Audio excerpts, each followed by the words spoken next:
Mesdames, Messieurs, bonjour et bienvenue dans Mythe, votre émission de grandes rencontres. Et aujourd'hui pour vous, nous recevons un grand homme des dieux, auteur de plus de 40 ouvrages, visionnaire d'une grande communauté, docteur en parole, il est professeur dans les universités théologiques de l'RDC et d'ailleurs, un excellent orateur, un coach spirituel et père, auteur de plusieurs thèses et ouvrages, dont Troubles de personnalité et prolifération de sectes religieuses dans le milieu évangélique, de la lecture analytique à l'application théothérapeutique, de livres comme Le ministère prophétique, but et fonction selon la Bible, mais aussi un livre dont j'aime particulièrement le titre, 10 erreurs que peut commettre tout prophète. C'est avec lui. Il s'appelle le docteur Esaïe Kayeye. C'est lui notre invité du jour. Son histoire est plus qu'intéressante et on se la raconte avec lui tout de suite.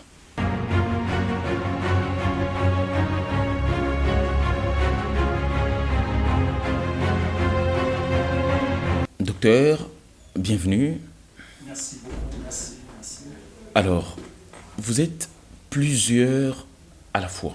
Vous êtes seul, mais plusieurs en vous-même. Comment en êtes-vous arrivé là, d'abord à devenir pasteur?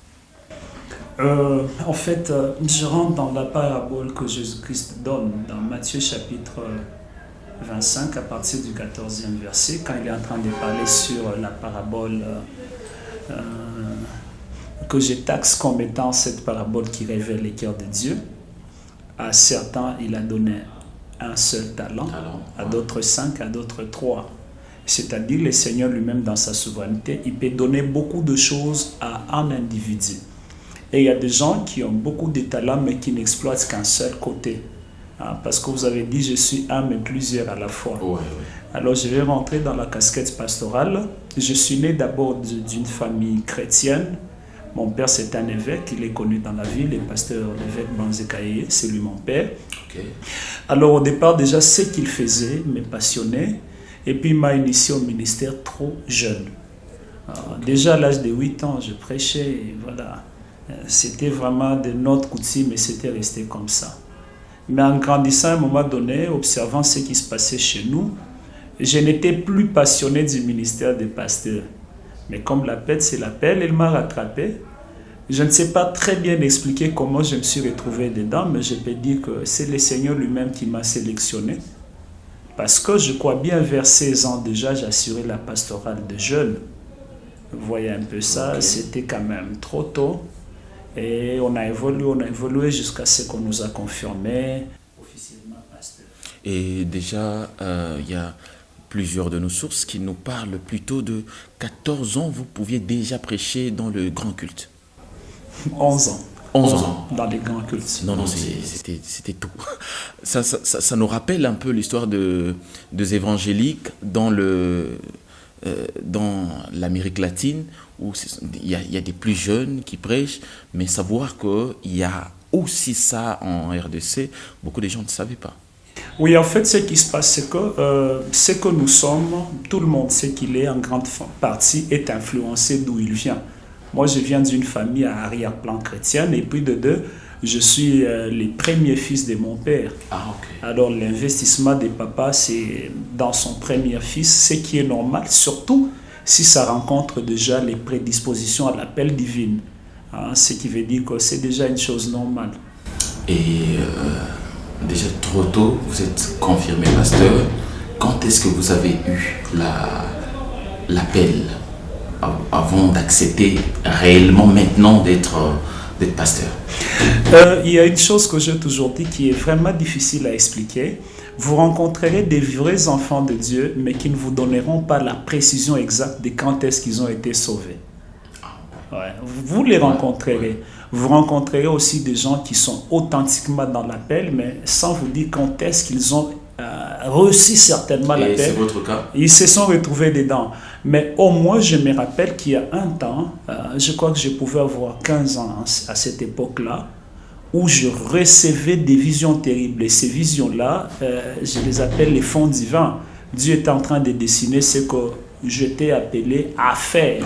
Vous voyez? Et c'est ce qui constitue ma prière et l'arrière-plan même de mon ministère jusqu'à ce jour. Alors, parlant de ministère, les gens parlent plutôt de, comme la Bible le dit, on en a environ 5, si on peut le classer comme ça, 5 ministères. Et puis, vous, on vous voit presque dans le tout.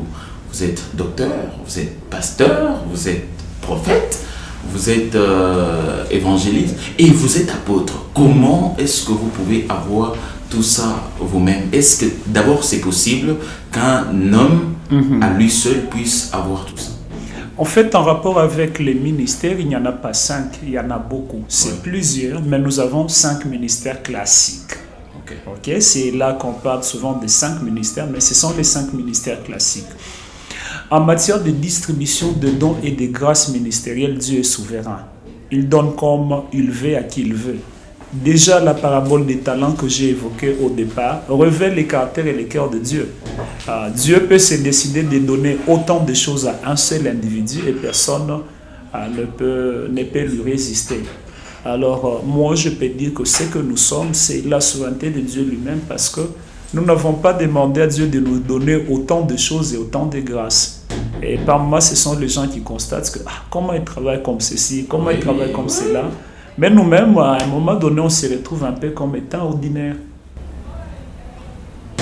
Et le feedback que vous avez de gens qui vous écoutent, des gens qui vous suivent, est-ce que ça vous laisse dans vos bottes pour dire que vous êtes ordinaire, alors que ce sont de choses pour lesquelles beaucoup d'entre les hommes de Dieu prennent beaucoup de zèle? Bon, en fait, ce qui se passe avec ces côtés-là, il y a vraiment un mystère de Dieu. Il y a un mystère de Dieu. C'est vrai que les gens peuvent apprécier tout ça, mais ça nous ramène plutôt à beaucoup d'humilité. On se dit, mais comment Dieu peut se servir des gens très faibles comme nous, à sa gloire, à sa guise? En tout cas, ça nous ramène à beaucoup d'humilité. Et on discutait récemment avec quelqu'un qui me posait presque la même question. Il dit, mais est-ce que tu as senti combien tu étais profond l'autre fois? Mais je me suis dit, mais moi-même là en sortant, je m'inquiétais un peu, je me disais que je n'étais pas à la hauteur. Vous voyez un peu ça?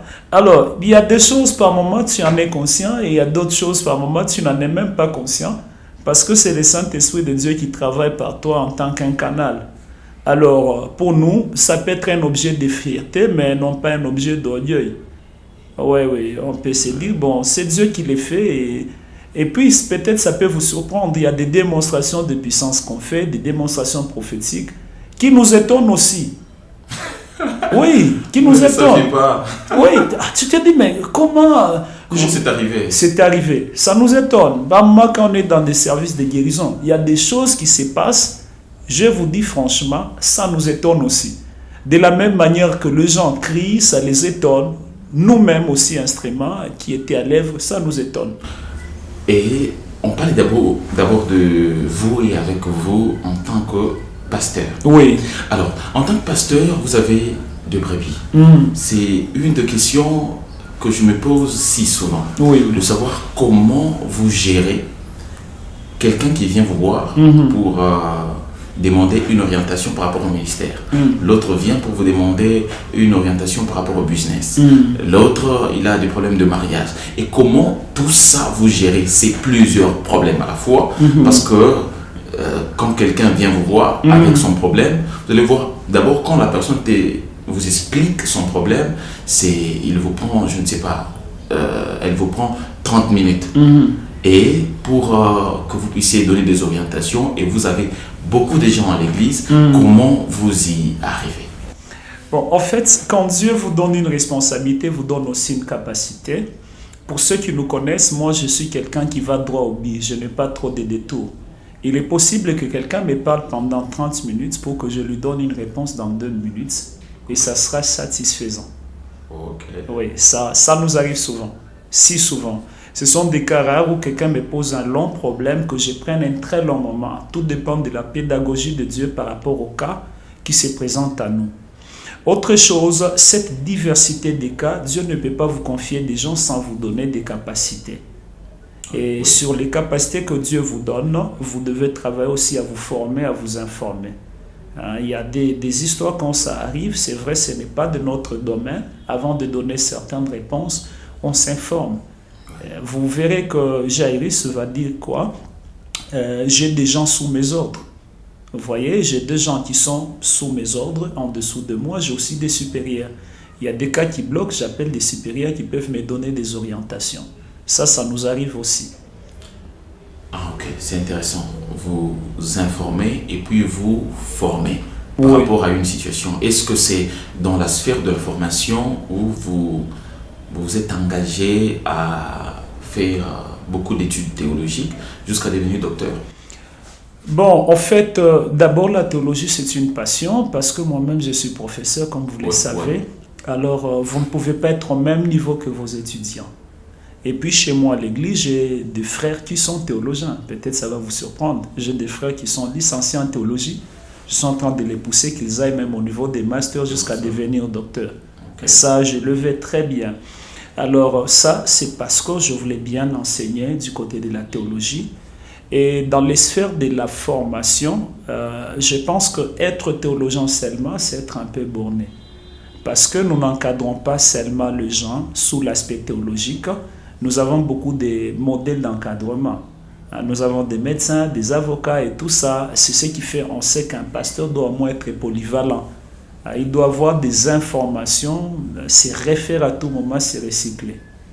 Et d'ailleurs, c'est ce qui nous pousse aussi à trop lire, non seulement avoir des formations académiques, avoir aussi des petites formations informelles. Il ne faudrait pas quand on vous fait sortir de la Bible et vous êtes vraiment carré, vous ne savez plus vous défendre, vous avez une sécheresse lexicale, c'est vraiment pas quelque chose de bien. Et en parlant de votre ministère doctoral, on voit que vous êtes vraiment à l'œuvre. Et déjà combien de TS3? Oui, en fait, du côté doctoral, j'ai fait une première thèse quand j'étais en Tanzanie. Ok. Ouais. J'ai fait d'autres quand je suis venu sur place. J'ai une spécialité en théologie systématique. J'ai une spécialité en leadership. Et puis, j'ai fait aussi la théothérapie. Alors, parlons de ça, parmi les choses qui... je rappelle le titre de cette thèse, troubles de personnalité et prolifération de sectes religieuses dans les milieux évangéliques, de la lecture analytique à l'application théothérapeutique. Voilà. Pourquoi ce titre et qu'est-ce qui vous a poussé à arriver jusqu'à travailler sur ce thème? En fait, on n'écrit pas parce qu'il faut écrire, il faut écrire parce qu'il y a un besoin, vous voulez résoudre un problème. Nous constatons aujourd'hui qu'il y a la prolifération des sectes religieuses. Beaucoup préfèrent parler de la prolifération des églises, mais moi j'aime parler de la prolifération des sectes religieuses. Parce que l'église du Christ est un, mais elle a ses représentations qui sont les églises locales. Dans ces mouvements de prolifération, donc de multiplication incontrôlée, ce n'est pas toujours l'appel qui est la base. Je trouvais que la plupart des leaders, entre guillemets, chrétiens, ont des troubles de personnalité. Okay. Beaucoup peuvent implanter les églises parce qu'ils sont troublés sur le plan de la personnalité, certains parce qu'ils ont des problèmes mentaux, et il y a des autres, oui. Alors, il y a ceux qui commencent une œuvre parce qu'il a, il a un trouble. Oui. D'autres, ce sont des troubles de personnalité, d'autres des troubles mentaux. Voilà. Alors, comment on explique ça? Parce qu'ils ont de brebis et quelle est la matière ou l'évangile qu'ils annoncent alors s'ils ont de problèmes, s'ils ont de troubles mentaux ou de personnalité par exemple? Il est difficile de trouver un poisson en bonne santé dans un lac empoisonné. Vous voyez, il suffit de voir comment se comportent les fidèles actuels de certains coins ou de certaines églises, vous connaîtrez ce qu'est leur leader, parce qu'à un moment donné, les fidèles sont le miroir des enseignements qu'ils reçoivent. Je vais vous donner des exemples des pasteurs troublés sur le plan des personnalités. On l'a insulté à l'église, tout ça, il est sorti sous colère et il va implanter une église. Il implante parce qu'il a été insulté. C'est un mécanisme de défense. Ce n'est pas quelque chose venant des dieux. Voilà, dans la plupart des cas, c'est un mécanisme de défense. C'est quelqu'un qui est mécontent et qui veut réagir.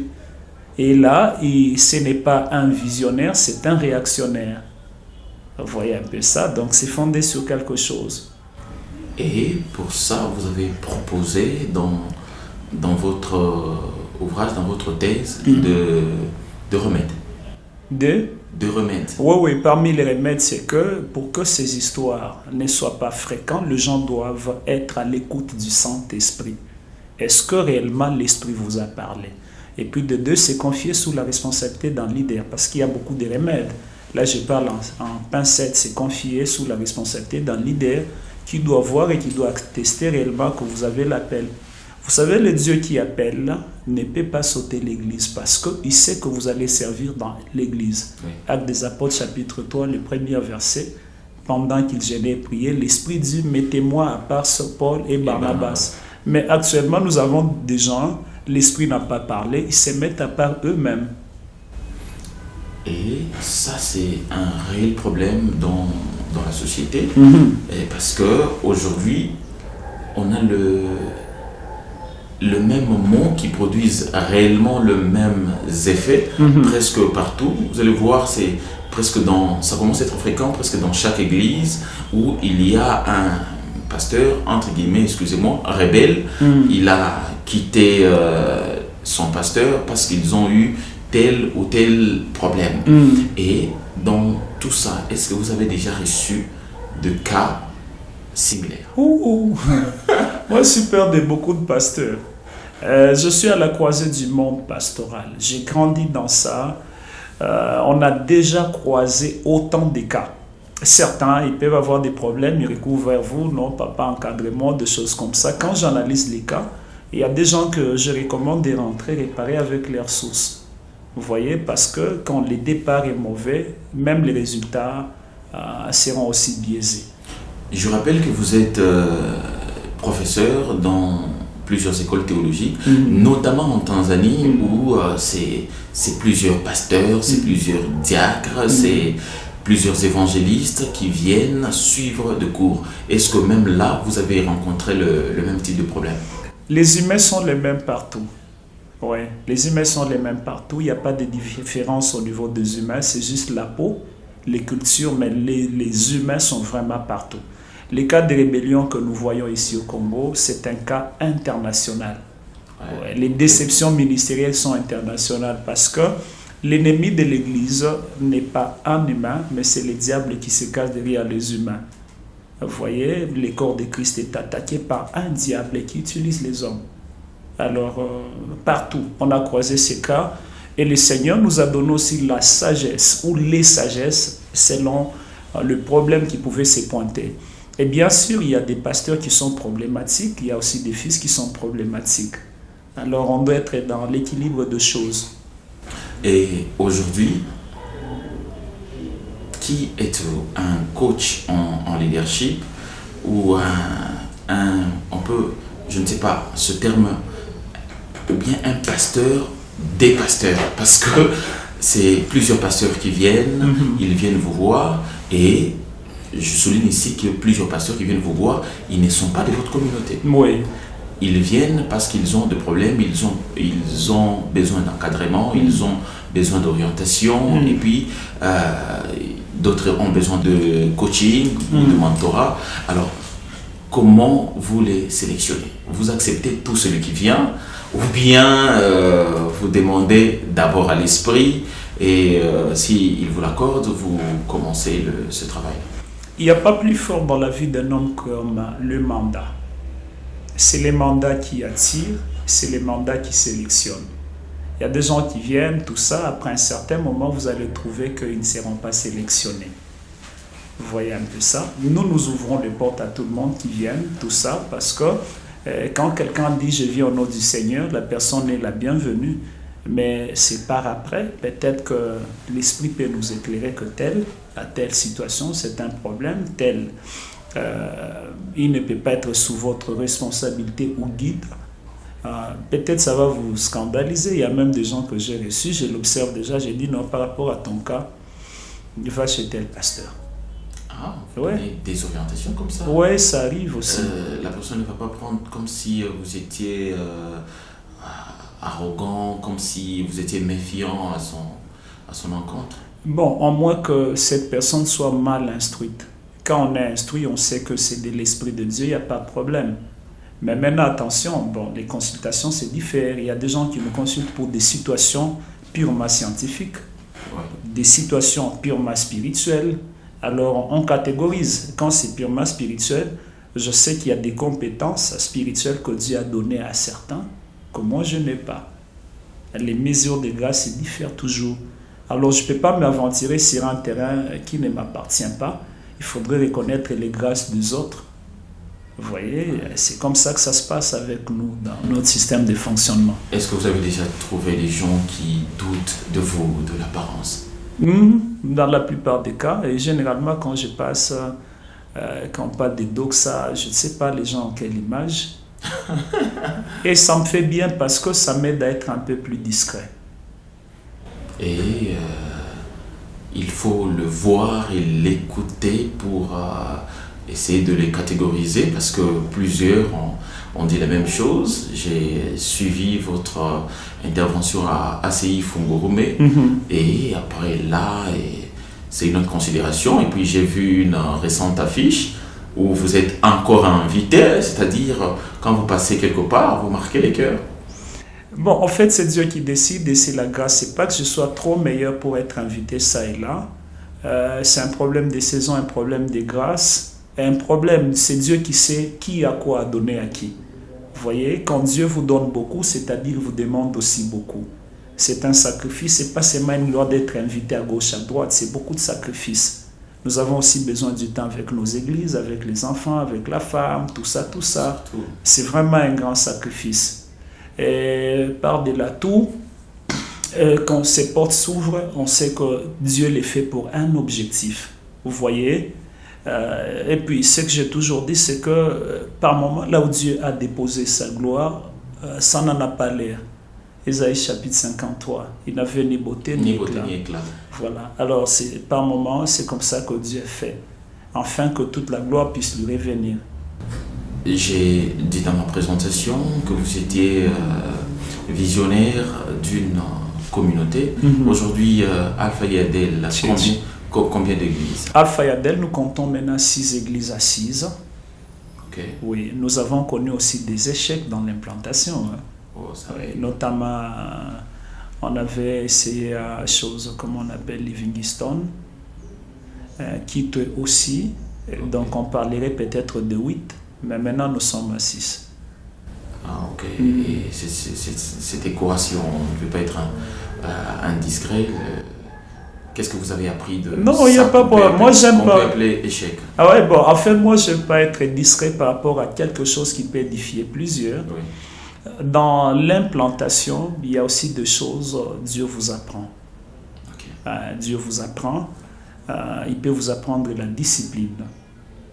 Il peut vous apprendre qui placer comme leader. Ça, surtout. Il peut vous apprendre la notion des opportunités et des saisons à saisir.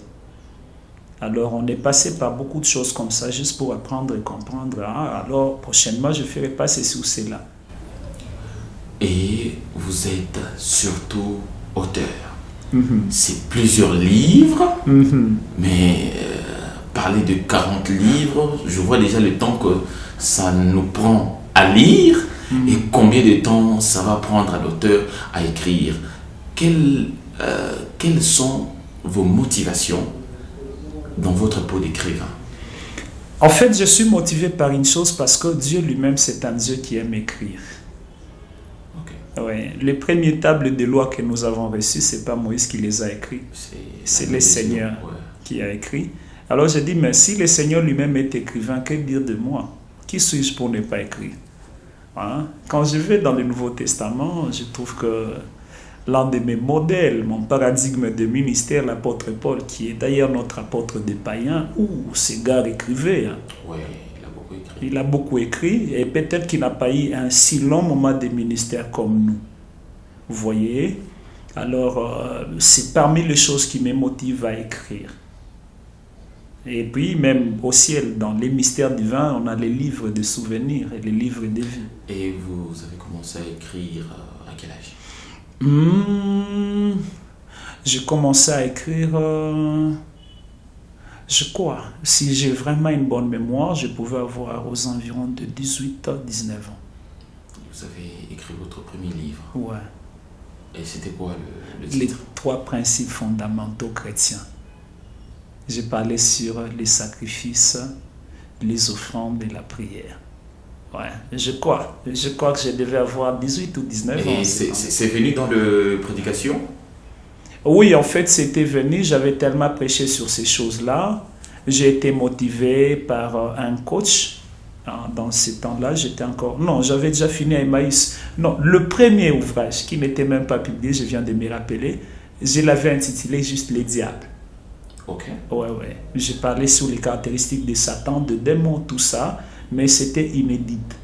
Là, j'avais l'âge de 15 ans. Oh. Oui.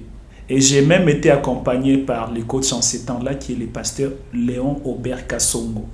Et quand vous avez écrit votre premier livre, c'était destiné à quelle catégorie de chrétiens? En fait, je ne savais pas trop ce que je faisais, mais j'écrivais quand même. Je me disais que ça va toucher à tout le monde. Parce que dans chaque chose dans la vie, il y a l'étape d'enfance et l'étape de la maturité. Vous voyez, c'est aujourd'hui que nous comprenons très bien les cibles. Mais dans les temps, c'était écrire seulement, ça va servir à l'église. Oui. Qui, malheureusement, je ne pense même pas que j'ai été lu par plus de 10 personnes. Quand même, j'ai été lu, au moins c'est un livre, c'est resté dans l'histoire. Et aujourd'hui, parlant de vos livres, lequel vous fait plus fier de vous-même? C'est comme en tant que parent, on vous pose la question, quel est l'enfant que vous aimez le plus? Mais dans toute œuvre, pouvez-vous dire, par exemple, non, j'aime tous mes livres, mais celui-là, c'est lui qui m'a fait connaître, celui-là, c'est lui qui a été lu par plusieurs, et ainsi de suite. Oui. En fait, j'ai des bons livres, mais qui n'ont jamais été lus par plusieurs. Je crois que c'était juste un problème de stratégie marketing. Mais actuellement, là, il y a 2 livres qui sont en train de faire la une, et ça me rend fier. 10 erreurs que peut commettre tout prophète. Et parlons de ce domaine-là, le prophète, et comment êtes-vous arrivé jusqu'à dénombrer 10? Je sais que dans votre parcours, vous pouvez vous dire, il y en a plusieurs, mais le 10 sont le plus répétés. Oui. Et mais je suis du domaine. J'ai vrai dans la carrière prophétique, ça fait plus de 20 ans. Hein? Et ça, c'est lequel? Vous voyez? Alors, j'ai eu à échouer en prophétisant, j'ai eu à réussir. Il faut être honnête. Tout ça, oui. Alors, la vie, c'est la sommation des expériences. Sur base de ces expériences, j'ai observé aussi les autres prophètes. J'ai fréquenté des prophètes comme vous n'avez pas idée. Okay. Ouais, je fréquentais, pas parce que je voulais entendre qu'on me dise quelque chose, mais les prédispositions. J'étais prédisposé à ça. Quand j'observe ce qui s'est fait, tout ça, j'analyse avec les Saintes Écritures, je trouvais au moins 10 erreurs majeures que peut commettre tout prophète.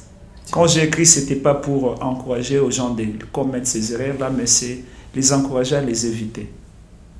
C'est notamment lequel? Vous dites? C'est notamment lequel? L'erreur de perception, un prophète peut mal voir. Ça arrive. Il reçoit une vision, mais il a mal vu. Un prophète peut mal interpréter. C'est pour ça que Dieu demande souvent qu'est-ce que tu as vu. Il demande à Jérémie, que vois-tu? Dit, je vois un amandier. Dieu lui dit, tu as bien vu. Oui. Donc le contraire peut être possible. Vous voyez, l'erreur d'interprétation. Il y a beaucoup, une dizaine d'erreurs. L'erreur de la relève. Ok. Ouais. Ah, ça arrive souvent. Oui. Ouais, ça arrive souvent. Quelqu'un fait un très bon ministère, il finit, mais Il n'y a pas de relève. il n'y a pas de relève. Ce sont des erreurs fréquentes. Et par moments, on se sent fier quand on sent que vous êtes les seuls. Mais bon, pour Dieu, ce n'est pas une fierté. Il faut Les ministères que nous avons, c'est un ministère de continuité de Timothée 2. Oui, oui. Voilà, Ce que tu as appris. après vous, il y a quelqu'un. Oui. En fait, c'est une course. Vous devez être relayé par une autre Par une personne. personne. Voyez? Il faut que vous puissiez avoir votre Élysée si Voilà, vous êtes élu. voilà. Mais regardez, nous condamnons toujours, non, ce sont les fils, tout ça. Mais moi, je me dis, il y a des pères qui n'ont pas aussi ouvert les cœurs. Il y a des gens qui partent comme ça, c'est fini. Zambé Malam, aujourd'hui, vous connaissez l'histoire. Papa Ibinabala est parti. Peut-être dans la souveraineté de Dieu, il y a des gens que nous ne connaissons pas de sa trempe. Je parle bien de la souveraineté de Dieu. Mais sur les écrans, montrez-moi quelqu'un de sa trempe. Jusque-là, on parle de son nom, on parle Voilà. de lui, mais... Alors, ce sont des erreurs que beaucoup de prophètes commettent. Vous voyez, l'erreur de culpabilité, tu as énoncé une chose qui n'est pas arrivée, tu commences à te culpabiliser. Est-ce que c'est toi qui accomplis? Ah, ok. Il y a des prophéties qui... En fait, une prophétie n'est pas vraie parce que le prophète est vivant. Il y a des prophéties, vous les donnez, vous mourrez. Et c'est après votre mort que ça s'accomplit. Il y a des plans que Dieu peut modifier, il y a des prophéties que Dieu peut annuler, ça existe. Et il vous est déjà arrivé, par exemple, vous dites à quelqu'un ce qui va arriver dans 3 mois, mais ça arrive, par exemple, dans 3 ans. Est-ce qu'il vous arrive de vous culpabiliser pour ça?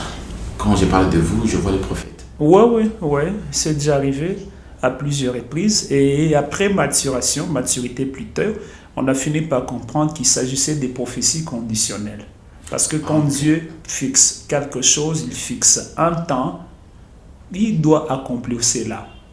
Au cas où Dieu supprime ou modifie les programmes, il doit renseigner à son prophète. Quand il y a un calme, donc il y a un détail que le prophète n'a pas bien compris. Il a donné un message sans donner la condition. Ah, ok. Et c'est pour ça que les gens ramassent, notamment dans les réseaux sociaux, les prophètes et ils vont chercher, je ne sais pas, Deutéronome, 18-22, pour dire que le prophète l'a dit avec... il a dit par audace et ça arrive sur la place publique. Et on parle un peu de cette gestion-là de ZAM, parce que j'aime quand vous êtes dans votre casquette de pasteur. Je sais que ça, c'est pas encore un livre que vous avez déjà écrit, mais quels sont le plus grand problème quand les brebis et ils sont en train de fuir de temps en temps les églises, parce que on a vu qu'il y a aussi cette je ne sais pas, migration d'une église à une autre, de certains fidèles, où ici, je ne sais pas, il manque la vérité, là-bas il manque le sérieux, et je ne sais pas. Quelles sont les causes profondes qui amènent? En fait, si vous recevez des chrétiens qui viennent des familles instables, ils seront aussi instables même sur le plan de l'église. Okay. Oui, l'arrière-plan familial compte beaucoup. Oh. Oui, c'est pourquoi en tant que pasteur, quand on reçoit les gens, on doit faire l'exégèse de leur vie, comprendre pourquoi ils vivent comme ceci. C'est très important. Deuxième élément qui se passe, c'est qu'aujourd'hui, nous sommes trop menacés par les réseaux sociaux. Trop menacés par les réseaux sociaux, c'est que si vous n'encadrez pas bien vos membres, ils vont commencer à ramasser tout ce qu'ils peuvent ramasser de partout. Et par conséquent, ça commence à menacer notre manière traditionnelle à gérer l'église. Ça pose aussi problème. Et un autre facteur est que les systèmes d'enseignement qu'on place en place. Il n'y a rien qui peut changer les systèmes de pensée de quelqu'un comme l'enseignement et la puissance du Saint-Esprit. Quand vous avez l'enseignement, vous avez la puissance du Saint-Esprit, c'est fini, vous pouvez faire asseoir votre église. Et faire asseoir, ce n'est pas un problème du nombre. Faire asseoir, c'est un problème de fidélité. Oui. Jésus avait 12 stables. Mais regardez ce que ces 12 ont fait. Ils nous ont produit, nous tous ici. Oui. Nous sommes le fruit direct de leur prédication. Parce qu'eux n'ont discouru que sur ce que Jésus leur a dit et nous sommes le fruit de leur prédication. Éphésiens 2:20, vous avez été bâtis sur les fondements des apôtres. Jésus, on va lui mettre comme la pierre, non? Les fondements des apôtres, mais Jésus, la pierre. Et ce problème, il y a des gens qui viennent vous voir parce qu'il y a des gens qui... Il y a de fidèles, il y a de chrétiens qui ont quitté leur église. Oui. Et les pasteurs ne savent pas pourquoi. Ils viennent vous voir. Et généralement, qu'est-ce que vous conseillez? Bon, en fait, quand les gens quittent leurs églises pour venir vers chez nous, je rentre toujours dans l'exégèse, je dois savoir qu'est-ce qui les a séparés. Vous voyez, quand les motifs ne sont pas valables, nous le renvoyons, on demande dans ce qu'ils réparent avec leur pasteur. Parce que ces histoires ici, par moments, ça cause des problèmes. Et ça peut même friser les relations entre pasteurs. Alors, ça fait partie des choses que nous évitons personnellement. Vous voyez? Okay. Ouais, parce que ça frise, ça fragilise par moments les relations. Il y a des gens qui viennent et généralement, quand les gens quittent, ils viennent vers vous, ils vont accuser le pasteur. C'est la bête noire de l'église, soit les pasteurs, soit son épouse. Les recevoir comme ça, en train d'acclamer, de se dire voilà, mon assemblée est en train de croître. N'oublie pas que ce que tu fais chez les autres, on te le fera aussi. Et c'est pratique.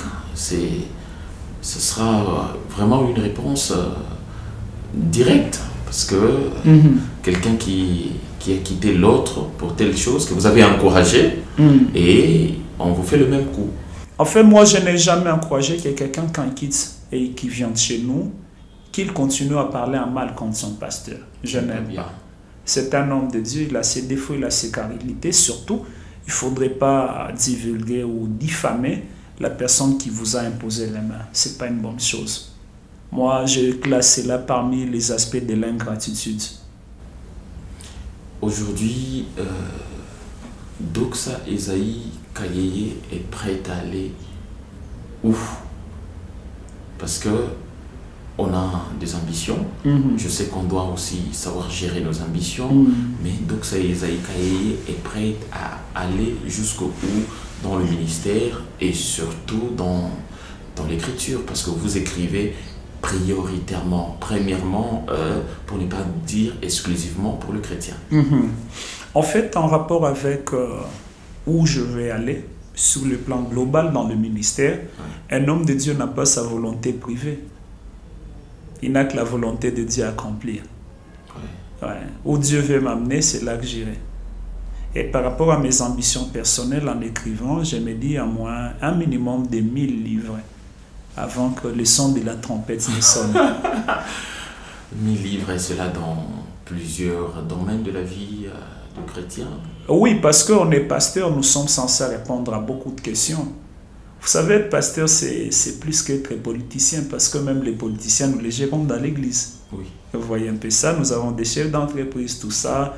Et d'ailleurs, je suis en train d'écrire aussi quelque chose sur l'entrepreneuriat. Ouais, la perspective chrétienne. En fait, les pasteurs doivent être équilibrés, ils doivent toucher toutes les couches de la vie, afin que quand les gens viennent vers lui, qu'ils trouvent quand même qu'il y a de quoi croquer dans ce qu'il dit. Est-ce que vous est déjà arrivé d'avoir un cas à gérer que vous avez déjà traité dans l'un de vos livres et ça ne vous fait pas mal de savoir que les gens pouvaient avoir la solution en vous lisant qu'en venant vous voir en personne? Oui, ça nous arrive par moment. C'est la raison pour laquelle il y a des cas, je peux parler d'autres cas, je dis bon, ça va, attends, je t'amène les livres, tu vas lire. Oui. Alors c'est pour moi une façon d'initier aussi les gens à la lecture. Parce que la lecture ouvre l'esprit, ça ouvre l'intellect, tout ça, ça corrige un peu beaucoup d'histoires. Alors pourquoi se répéter 3 fois sur une même chose? Vous voyez, c'est comme ça que je suis en train de mettre en place un système pour que même toutes les prédications qu'on fait soient classées dans ce qu'on appelle les sermons classiques. Donc c'est l'ensemble des prédications qu'on a déjà eu à prêcher, nous les écrivons pour permettre en ce que ceux qui viennent à l'église, ils trouvent ça, ils lisent, ils sont encadrés par quelqu'un pour rejoindre les niveaux des autres. Et comment arrivez-vous à encadrer maintenant le pasteur de votre communauté?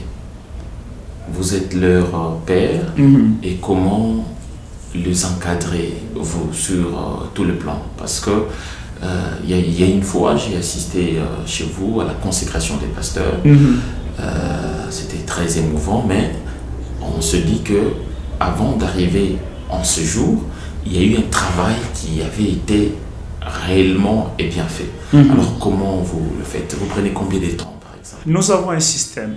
Si le Seigneur nous convainc de l'appel de quelqu'un, le jour où il nous convainc, directement sa formation commence.